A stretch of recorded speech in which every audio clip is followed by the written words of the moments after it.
Começando mais um Conexão Cultura aqui na tela da TV Câmara de São José dos Campos, o primeiro Conexão Cultura de 2026. E enquanto o nosso amigo Vitor Krigor curte um descanso, mais uma vez ao meu lado está Samuel Strazer. Muito prazer, Samuel, estar com você aqui mais uma vez. Brunão, é um prazer inenarrável estar contigo aqui hoje no Conexão Cultura mais uma vez. Muito bacana estar com o Samuel, então a gente vai ver os destaques do programa de hoje. No Conexão Cultura de hoje, vamos falar sobre nail designer. Você conhece? Vamos entender um pouco mais como trabalha essa profissional que usa as unhas como tela para fazer sua arte.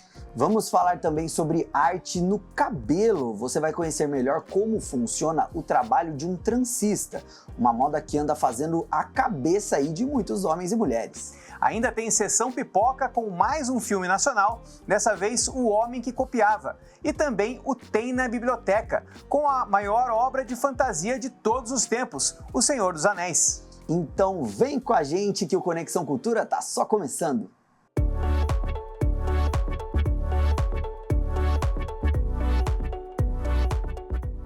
Meu amigo Samuel Strazer, diz uma coisa, você cuida bem das suas unhas, não? Olha, eu acho que eu deixo elas bem aparadinhas ali para não atrapalhar no dia a dia, mas é só isso, viu, Brunão? Eu já sou adepto daqui, ó, de roer unhas. Mas tem profissional que faz bem esse trabalho de cuidar das unhas. Aliás, vai muito além de uma simples manicure, porque além de cuidar, tem ainda uma arte envolvida. E esse trabalho é o trabalho das nail designers. Então vamos conhecer como funciona essa arte.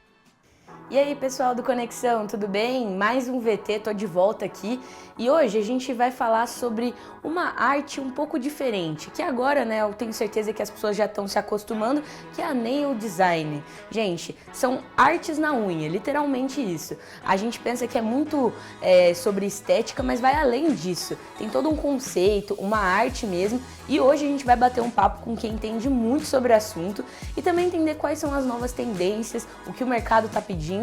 Então, vem comigo para acompanhar.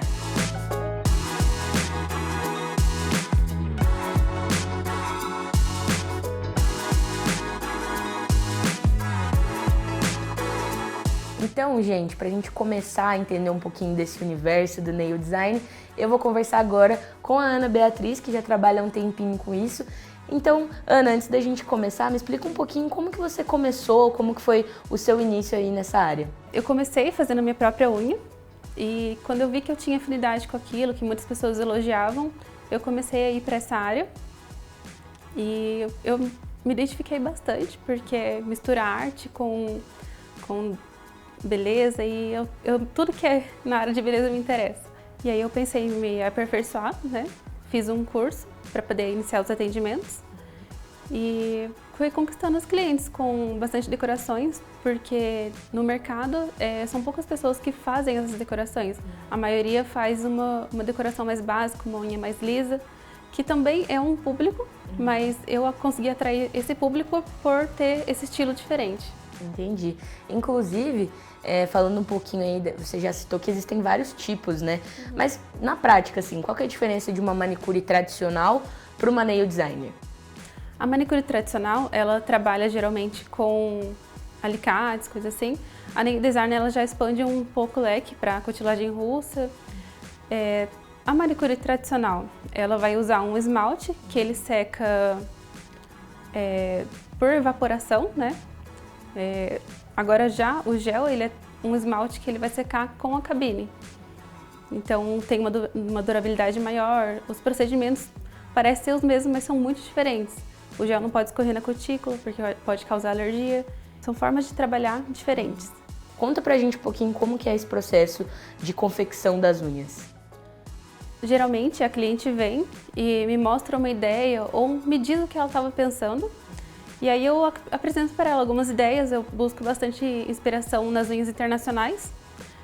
Trago bastante tendências também, que são as unhas cromadas, com detalhes em dourado, em prata, uns tons mais transparentes, mais aguadinhos, desenhos de traços finos, flores, plantas, frutas, coisas assim, também estão bem altas. E assim, na parte prática, assim, como é que é o processo para colocar a unha na pessoa, né, que chega aqui? Qual é o passo a passo, assim, que você faz? Existem dois tipos, na verdade existem mais tipos, mas eu trabalho com 2, que é a blindagem, você vai usar o tamanho da unha natural da cliente para poder fazer o trabalho, e também tem o alongamento, que aí você pode fazer por meio de fibra de vidro ou de gel. E você falou um pouquinho das referências que você pega. Quando uma cliente chega aqui, ela também pode sugerir o que ela quiser, ou quando ela vem sem ideia, você costuma pensar de que forma, assim, para desenvolver, por exemplo, aqui a gente tem uns exemplos aqui que você que fez, né? Como é que você pensa, assim, como que vem a criatividade? Você lê muita revista, vê muitas fotos, como é que é? Olha, eu vejo bastante fotos, mas quando a cliente vem, eu primeiro pergunto para ela se ela estava pensando em um tom mais claro, mais escuro, e aí eu vou tentando adivinhar o que ela vai querer, porque às vezes nem a cliente sabe mesmo o que ela quer.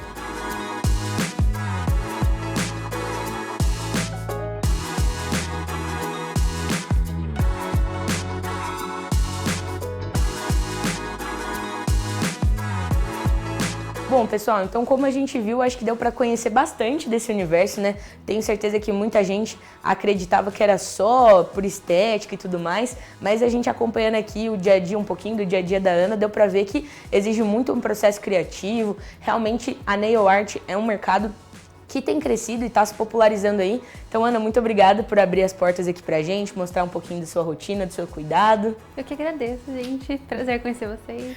É isso aí. E ó, como a gente já tinha comentado, esse é um mercado que está crescendo, né? E tem muita influência aí das grandes divas pop aí, as cantoras, as artistas. Inclusive, ó, vou citar aqui a Cardi B, que, né, sempre é conhecida aí pelas suas unhas sempre muito gigantescas, sempre muito grandes, decoradas.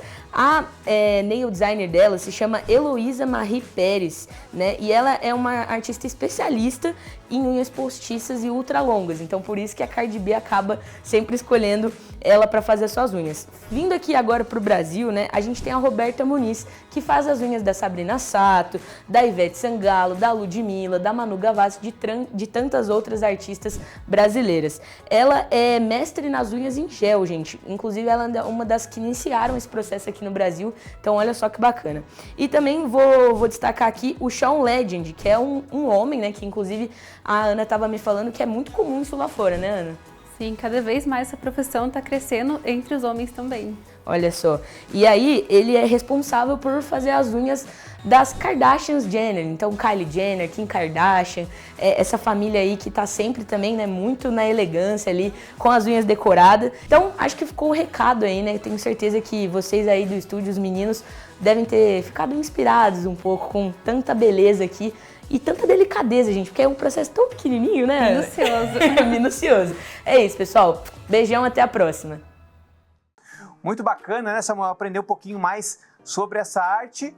E fica ligado que já já tem mais Conexão Cultura aqui, né, Samuel? É isso aí, a gente volta já.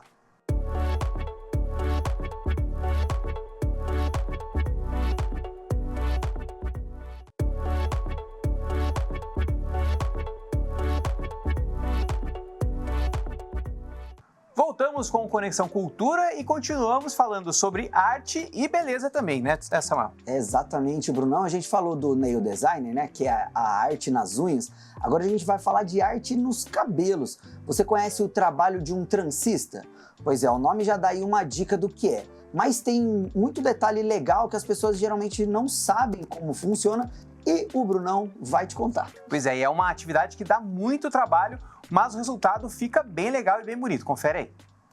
Fala, galera do Conexão Cultura. Quando a gente fala em arte no corpo, a gente pensa em diversas artes, né? Tatuagem, um brinco, um piercing assim na orelha para deixar mais diferente. Mas também tem a questão do cabelo, né? Muita gente mexe no cabelo, pinta o cabelo, um corte diferente também pode ser considerado uma arte aí no corpo. E falando em cabelo e falando em arte, tem também as tranças. E a gente vai entender um pouquinho mais dessa arte, né, que tem até um nome, né, o transista, que é uma profissão regulamentada agora. E a gente vai conversar aqui com o Renan, que é um transista. Renan, começar essa conversa, né, falando um pouquinho desse seu início, né? Você falou que é transista já há alguns anos, né, mas está com o seu salão aqui próprio há 2 anos, mais ou menos. Como é que você se interessou por essa arte aí das tranças? Bom, Bruno, prazer conversar com você, estar participando desse programa incrível, né? Que, na minha percepção, vai só ampliar a cultura afro aqui no Vale do Paraíba. E para mim, justamente atuar nesse ramo, conquistar esse ramo, eu vejo dessa forma, é algo inovador e eu acredito, como a gente estava conversando mais ou menos, eu acredito que você é selecionado, entendeu? Então quando você tá naquela perspectiva, o que fazer da vida, como eu estava contando sobre a minha história, o que fazer, como eu vou me construir profissionalmente, e as tranças apareceram de uma forma como se eu fosse selecionado. Eu não escolhi, ela me escolheu. E hoje eu sou um representante dessa cultura, do que eu posso almejar e mostrar para o meu público que eles também podem conquistar como uma autoestima capilar e até mesmo da sua própria cultura, a cultura negra. Como é que funciona a questão das tranças, né? Você faz em qualquer tipo de cabelo, tem um cabelo que, entre aspas, é mais fácil, é mais difícil, enfim, como é que você chega, o cliente chega e quer fazer uma trança, como é que você faz a análise até fazer realmente a trança? Perfeito. Quando o cliente já tem aquela dúvida tradicional se meu cabelo é possível ou não, eu sempre começo com uma avaliação online, acaba sendo mais prático para a pessoa mandar um vídeo, ali eu já vou me construindo com base no meu atendimento e nisso a gente começa a conversar, mostra as opções, qualquer cabelo pode receber uma trança. Vai ter algumas diferenças em questão de curvatura, um cabelo crespo e fino, ele é muito mais prático para aderir uma trança do que em comparação ao cabelo liso e grosso, mas isso não impossibilita. O que realmente transforma na possibilidade de receber um trançado é um cabelo saudável, seja ele liso, cacheado ou crespo. Agora, a trança, ela, quando você vê depois de terminado, ela fica bonito, né? Fica legal, mas é um trabalho também que leva um bom tempo, né? Quanto tempo mais ou menos você demora aí para fazer uma trança? É um processo muito minucioso, quase que cirúrgico, porque eu estou lidando com uma parte do corpo humano. A gente sabe que o corpo humano ele não é um cálculo exato. Ele tem suas diferenciações e eu acabo lidando muito com simetria e a geometria do crânio. Então, baseando nisso, a gente vai variar muito de modelo. Tem modelo que às vezes pode levar 2 horas, tem modelo que pode levar 9, 10 horas. Então, é um trabalho muito cauteloso, de paciência, inclusive, e análise. Como é que é essa questão da dor para quem nunca fez? Cara, esses relatos, inclusive, acabam sendo bem bizarro para mim, mas eu compreendo eles totalmente porque quando eu comecei a usar trança, não tinha tanta técnica disponível no mercado. Então para mim foi uma tortura, cara. Realmente era a mão muito pesada e foi uma das coisas que mais me cativou quando eu comecei na profissão, porque eu fiquei pensando, cara, será que essa é a única técnica que existe? Porque quando eu via vídeos do exterior, Estados Unidos, Europa no geral, as profissionais faziam e as clientes estavam dormindo. Eu falei, será que elas tomaram remédio para dormir? Não é possível. E isso tirou um ponto de curiosidade de mim, de eu pensar da seguinte forma. Olha, deve existir uma técnica que seja confortável, eu vou atrás dela. Foi aí que eu desenvolvi um método indolor, em que eu trato muito bem meus clientes e basicamente, seja masculino, feminino, se a pessoa já passou por procedimento químico ou não, os meus clientes já estão tão confortáveis e o tratamento é tão minucioso que eles acabam dormindo. A questão da cultura, né? De uma certa maneira mostrar a cultura negra também no cabelo, não só nas roupas ou não só na maneira de se portar, também no cabelo. Seria mais ou menos isso também, esse resgate da cultura. Trabalho demais com essa base, trabalho demais porque quando a gente fala da cultura negra, falando no Brasil, já é algo muito carente. E quando eu comecei a estudar sobre isso, ampliar meus conhecimentos, eu senti, além de eu querer estar inserido de alguma forma nessa cultura, que foi que eu encontrei as trans, por isso que eu falei que ela me escolheu, eu também queria repassar esse conhecimento, essa informação. E durante meus atendimentos é o que eu sinto como parte do meu trabalho. Ok, então a gente vai trazer uma cliente aqui, vai fazer também... ver o que você já fez no cabelo dela, né? Tentar mexer para mostrar um pouquinho dessa sua arte. Então a gente vai chamar ela e vai fazer aqui um exemplo da sua arte. Então a gente já está aqui com a Letícia já fez uma parte do trançado com o Renan, agora o Renan vai explicar um pouquinho como é que funciona. Primeiro, como é que funciona esse primeiro trançado, né? Você colocou um material para talvez dar mais volume e um comprimento maior para o cabelo dela, não é isso? Isso. Como a gente estava conversando sobre a questão de penteado e o que afeta no tempo, é justamente no quão preciso o profissional é. Então, por exemplo, a Letícia, ela tinha me procurado falando que queria algo único para ela. Ela falou, eu quero um penteado para um tom de castanho, mas eu também quero brincar um pouco de cor. Então aqui a gente tem o cabelo dela que sempre fica bem divididinho, nessas divisões totalmente simétricas, e o que eu acho legal delas é que elas funcionam como tijolinho. Então aqui a gente tem uma parte, a parte de cima encaixa nesses espaços, tá vendo?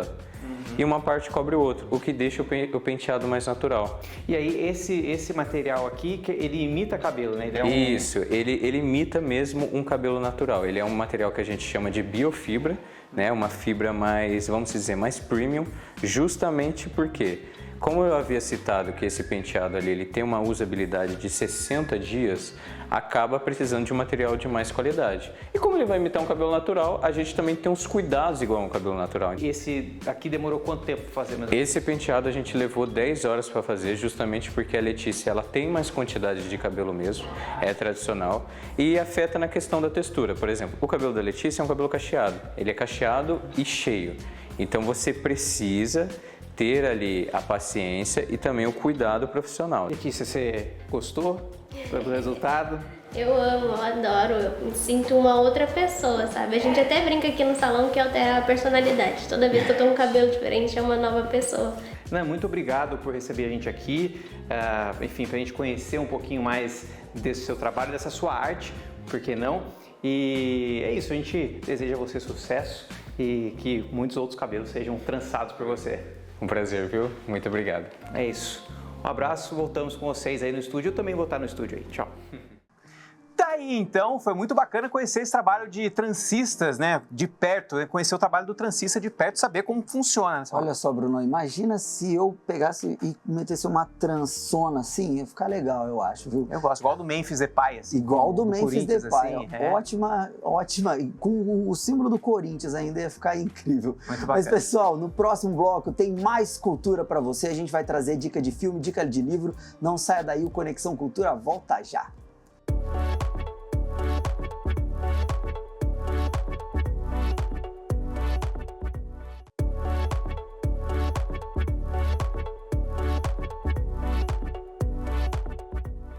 Voltamos com o último bloco do Conexão Cultura, mas diz aí, Samuel, você gosta de cinema e cinema nacional? Adoro o cinema nacional, Brunão. E ó, já peguei umas dicas com você, aumentei o meu repertório aí de filmes nacionais. Pois é, e hoje o Sessão Pipoca continua falando sobre filmes nacionais, agora sobre o longa, né, na verdade, O Homem que Copiava. Um filme bem bacana e com elenco recheado. Esse é um clássico, viu, Brunão? Se liga na dica.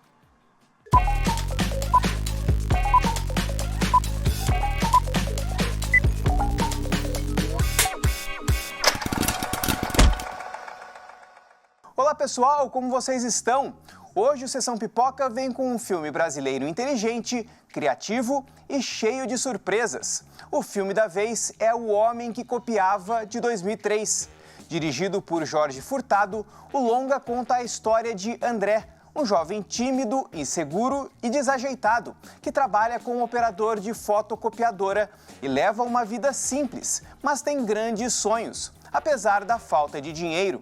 Ele mora com a mãe e, quando não está no trabalho, ele usa o seu talento como desenho para ilustrar situações do cotidiano. Quando o papel acaba, tu abre aqui, baixa esse negócio, abre a gaveta e põe o papel. Primeiro tu solta bem o papel para não grudar. É só segurar, dobrar, soltar. Segurar, dobrar, soltar. Mais uma. Aí tu bota o papel aqui, fecha a gaveta e pronto. Aqui tu controla a cópia, mais claro ou mais escura.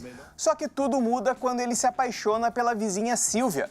E a partir dessa paixão, André começa a entrar numa série de situações, como descobrir em que loja ela trabalha, além de tentar conseguir R$ 38 para comprar um presente para a mãe e assim ter a desculpa para conversar com a amada.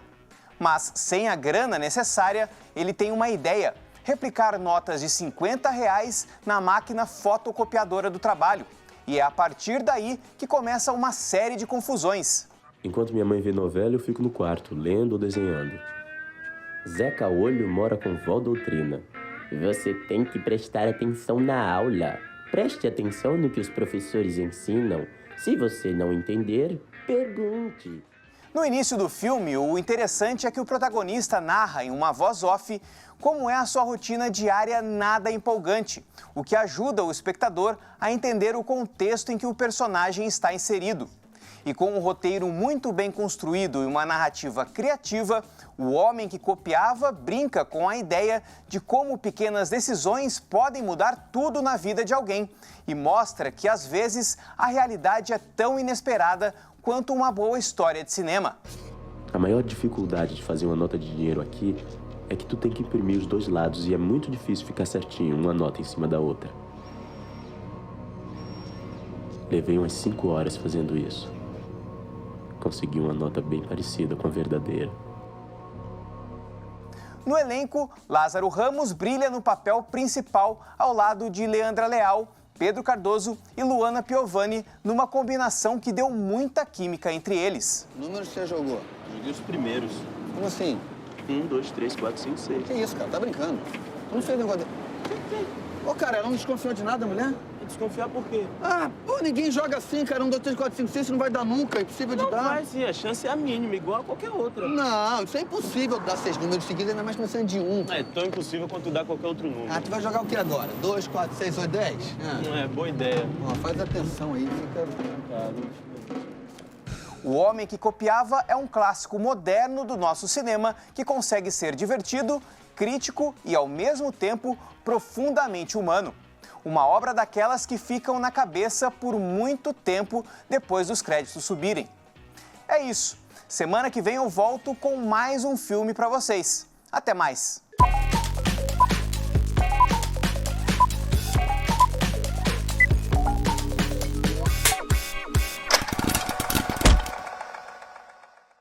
Muito bacana esse filme realmente, mas depois da dica de filme, temos agora também a dica de livro, né, Samuel? Exatamente, Brunão. E ó, não tem na biblioteca de hoje, a gente vai falar sobre o maior clássico da literatura fantástica. Eu tô falando de O Senhor dos Anéis. Eu vou confessar uma coisa aqui pra você, Brunão. Eu aproveitei que o Vitor, ele tá descansando, e eu fui gravar ontem na biblioteca para falar dessa obra de arte, porque eu realmente sou muito fã de O Senhor dos Anéis. E, Brunão, uma coisa que é muito legal é que em todas as bibliotecas tem a trilogia dessa história que é fenomenal e você aí de casa tem que conhecer.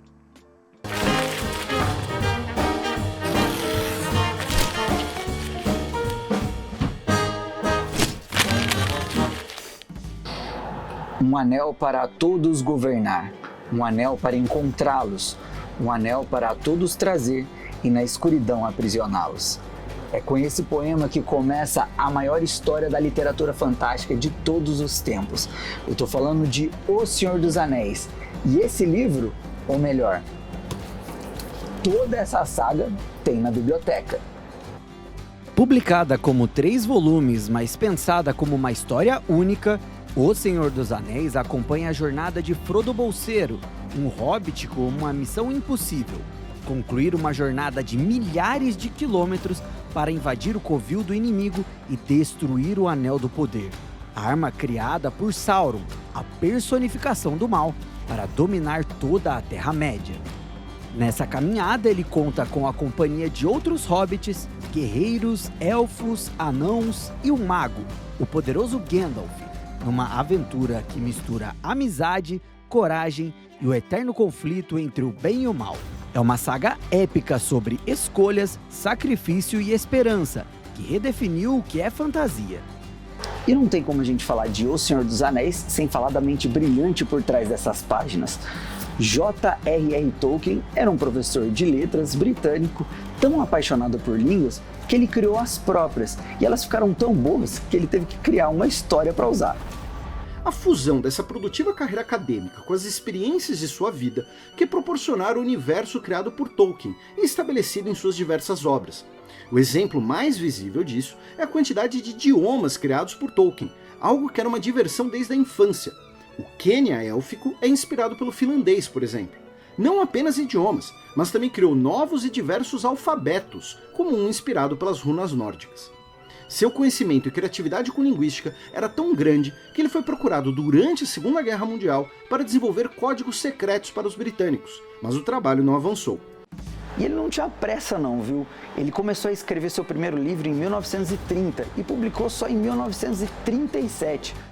Se você nunca pisou na Terra-média antes, eu sugeriria começar pelo Hobbit. Não só por ser o primeiro livro do autor nesse universo, então você vai encontrar muito mais referência dele nos outros livros do que dos outros livros aqui, mas também pelo fato de que, como foi um livro que o Tolkien escreveu para o filho dele, é a obra com a escrita mais simples dentro desse universo.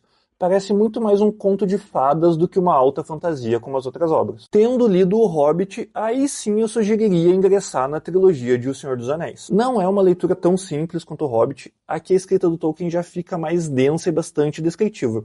Mas ainda assim a gente está falando de uma jornada, de uma história de personagens como a gente está acostumado a ler em outros livros. Aí sim, lido O Hobbit e lido O Senhor dos Anéis, eu viria para o Silmarillion. Onde aqui sim você vai encontrar um livro bastante complexo, porque ele não vai te contar a história de um personagem, e sim toda a história desse universo. A obra foi um sucesso desde a publicação, e as pessoas não se apaixonaram só pela história, elas se apaixonaram pela Terra-média, por todo o universo aqui desses livros. O Senhor dos Anéis ganhou sua primeira adaptação audiovisual em 1978. A animação se destacou pelo uso de rotoscopia, uma técnica que usa cenas filmadas com atores reais e depois são convertidas em desenhos. Mas foi no começo dos anos 2000 que a história virou uma febre mundial. A trilogia dirigida por Peter Jackson se tornou a saga mais premiada da história do cinema, com O Retorno do Rei levando 11 Oscars e fechando a aventura com status de clássico absoluto. Desde o lançamento, a obra se tornou um fenômeno mundial. Estima-se que a trilogia tenha vendido mais de 150 milhões de exemplares, um dos livros mais lidos de todos os tempos. O Senhor dos Anéis definiu a base da fantasia moderna, sem contar que é um livro recheado de momentos épicos, como o embate entre Gandalf e o Balrog, a Marcha dos Ents, que são árvores vivas, até Isengard, e a icônica chegada de Aragorn com o Exército Fantasma para mudar o rumo da batalha final. Para quem gosta de aventura, personagens marcantes e um universo rico em histórias e simbolismos, O Senhor dos Anéis é um prato cheio que vale cada página. E o melhor, a trilogia completa está disponível para empréstimo em todas as bibliotecas públicas de São José dos Campos. Eu peguei essas edições aqui na Biblioteca Cassiano Ricardo, que fica na rua 15 de novembro, número 99, no centro.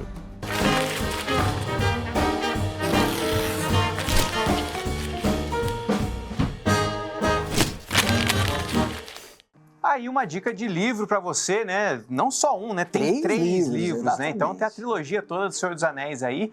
E você começa já lendo um livro e passa o ano todo aí lendo o livro, né? O livro é gigante, dá para ler bastante. Exatamente, para desopilar aquela fila que tá, né, há muito tempo lá engastalhada lá, você precisa continuar lendo, ler é importante. Então, quem sabe aí, começando o ano lendo, já termina o ano lendo mais do que 3 livros. Né? Exatamente, Brunão. O pessoal tem que ir lá da biblioteca, dar uma olhada. Às vezes tem algum livro que você gosta, então vá conhecer as bibliotecas públicas ali, né, aqui de São José, que é tudo de graça para emprestar os livros, Brunão. Muito bacana, então... Com essa dica de livro, com dica de filme, esse foi o programa Conexão Cultura dessa semana. Eu me despeço de você, Samuel. Espero que você volte mais vezes e espero que você volte mais vezes também acompanhar o Conexão Cultura. É isso aí, Brunão. Obrigado. Tchau.